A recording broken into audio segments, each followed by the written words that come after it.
मौत खे याद करियो। कुमी 500 साल ताईं ज़िंदा रहे थी।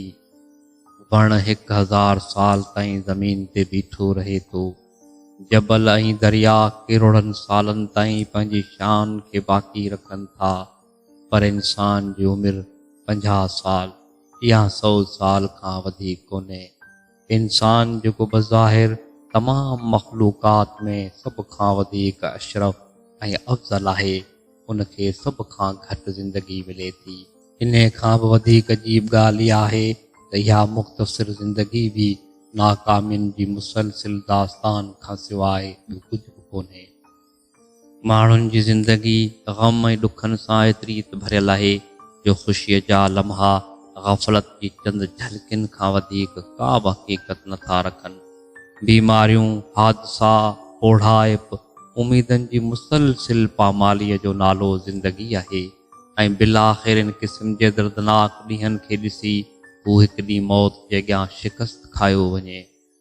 हिकु ग़रीब खे इहा हसरत आहे त हुन वटि वॾो घरु कोन्हे, हुन वटि ज़रूरत ज़िंदगीअ लाइ जझो पैसो कोन्हे, पर ॿिए पासे उन माण्हुनि जो हाल बि इन खां वधीक मुख़्तलिफ़ कोन्हे जिन खे इहे ग़रीब माण्हू रश्क जी नज़र सां ॾिसनि।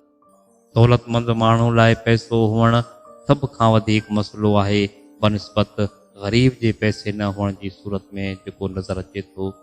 हिकु मशहूरु माण्हू जंहिंजे आसे पासे माण्हुनि जी भीड़ लॻल आहे, उहो बि अंदरि खां इन क़दुरु बेचैन आहे जो राति जो गोरी खाइण खां सवाइ हुनखे निंड नथी अचे।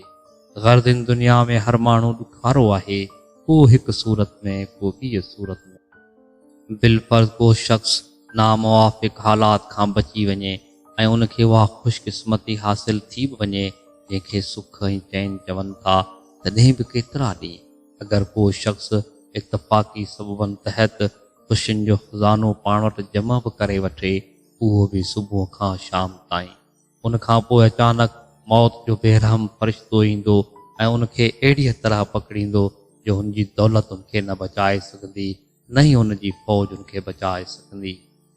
हवाई जहाज़ जे मुसाफ़िर ते बि मौत इन तरह क़ाबू करे थी जहिड़ीअ तरह पंधु हलण वारे माण्हूअ खे उहा आलीशान महलनि में बि अहिड़ी तरह फ़ातिहाना दाख़िल थी थो वञे जहिड़ीअ तरह हिकु टुटल फुटल घर में। मौत माण्हूअ जी सभ खां वॾी मजबूरी आहे। मौत माण्हूअ खे यादि ॾियारे थी त हू अॼु खां मथे थी सोचे, हू कामयाबी खे ज़िंदगीअ जे हुन पार तलाश करे। कामयाब उहो आहे जेको मौत खां सबक़ वठे। जेको शख़्स सबक़ वठण खां महरूम रहियो, हुनजी ख़ुशियुनि जा इहे चिराग जल्दी उझामी वेंदा।